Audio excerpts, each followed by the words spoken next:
क्या आप भी एक बजट ड्रोन लेने का सोच रहे हो? तो ये वीडियो बिल्कुल आपके लिए ही है। मैं हूँ प्रकाश, आप सब लोग देख रहे हैं वंडर प्रकाश। तो स्वागत है आप सभी का। आज के इस वीडियो में हम लोग करने वाले इस made in India budget drone का रिव्यू और देखेंगे कि क्या क्या फीचर्स है इसमें, आप सबको भी दिखाएंगे। और मैं ये पहले ही बता दूँ कि ये कोई स्पॉन्सर्ड वीडियो नहीं है, मैंने अपने खुद के पैसों से ख़रीदा है। सो आपको ऑनेस्ट रिव्यू भी मिल जाएगा और मैं इसे अपने आने वाले ब्लॉग्स में भी यूज़ करने वाला हूँ, तो आपको इसका ड्यूरेबिलिटी और लॉन्ग टर्म ओनरशिप का पता चल ही जाएगा।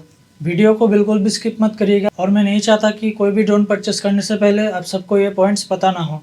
और गाइस पहले आप लोग ये ड्रोन का अनबॉक्सिंग देख लीजिए, उसके बाद पॉइंट्स पे आते हैं। तो गुरुजी के स्टाइल में चलिए शुरू करते हैं।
तो फिर कंक्लूजन पर आते हैं कि आप सबको ये ड्रोन लेना चाहिए कि नहीं।